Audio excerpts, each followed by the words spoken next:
നമസ്കാരം, എല്ലാവർക്കും പ്രവാസി മലയാളിയിലേക്ക് സ്വാഗതം. ഗൾഫ് രാഷ്ട്രങ്ങളിലേക്കുള്ള ടിക്കറ്റ് നിരക്ക് 10 ഇരട്ടി വരെ വർദ്ധിച്ചെന്ന് പ്രവാസികളുടെ പരാതി. ടിക്കറ്റ് നിരക്ക് പരിശോധിച്ചാൽ തന്നെ ഇക്കാര്യം വ്യക്തമാകുന്നതാണ്. ഈ സാഹചര്യത്തിൽ വിമാന ടിക്കറ്റ് നിരക്ക് വർധനയിൽ കേന്ദ്ര സർക്കാർ ഒരു നടപടിയും എടുക്കുന്നില്ലെന്ന ആക്ഷേപവും ഉയരുന്നുണ്ട്.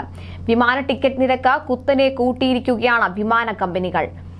അന്താരാഷ്ട്ര ടിക്കറ്റ് നിരക്ക് 40% ഉയർന്നു. ഗൾഫ് രാഷ്ട്രങ്ങളിൽ അവധിക്കാലമായ ജൂൺ മുതൽ സെപ്റ്റംബർ വരെയുള്ള മാസങ്ങളിലാണ് വിമാന കമ്പനികൾ പ്രവാസികളിൽ നിന്നും കൊള്ളലാഭം കൊയ്യുന്നത്.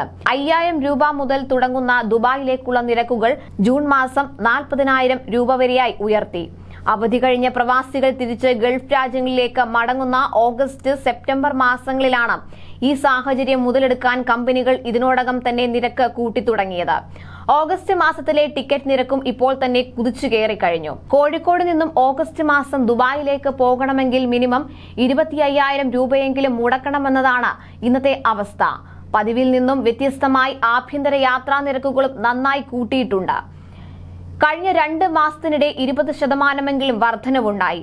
എന്നാൽ വിമാന ഇന്ധനവില ഉയർന്നതാണ് നിരക്ക് കൂടാൻ കാരണമായി കമ്പനികൾ പറയുന്നത്. ജൂൺ 2ാം വാരം 16% വില കൂടി. പതിറ്റാണ്ടിലെ ഏറ്റവും ഉയർന്ന വിലയാണ് ഇപ്പോൾ വിമാന ഇന്ധനത്തിന്. കൂടാതെ രൂപയുടെ മൂല്യത്തകർച്ചയും ടിക്കറ്റ് നിരക്ക് ഉയർത്താൻ കാരണമായിട്ടുണ്ടെന്നാണ് വിലയിരുത്തൽ.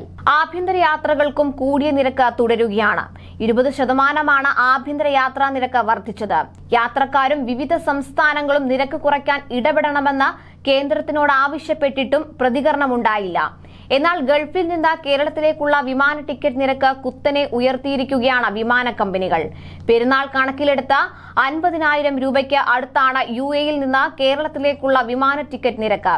അടിയന്തര സാഹചര്യങ്ങളിൽ നാട്ടിലേക്ക് പോകേണ്ടവരെ കൂടി ഈ ഉയർന്ന വിമാന ടിക്കറ്റ് നിരക്ക് പ്രതികൂലമായി ബാധിച്ചേക്കും. 10,000-ന് താഴെ നിന്നിരുന്ന വിമാനയാത്രാ നിരക്ക് ഇപ്പോൾ കുറഞ്ഞത് 40,000-ഓളമായി. പല ഗൾഫ് എയർലൈനുകളിലും ടിക്കറ്റ് ലഭിക്കണമെങ്കിൽ 70,000 രൂപയോളം ചെലവഴിക്കേണ്ടി വരും. കുടുംബസമേതം നാട്ടിൽ പോകണമെങ്കിൽ ലക്ഷക്കണക്കിന് രൂപ ചിലവ് വരുന്ന അവസ്ഥയാണ്. കൂടുതൽ പ്രവാസി വാർത്തകൾക്കായി ഈ ചാനൽ സബ്സ്ക്രൈബ് ചെയ്യുക.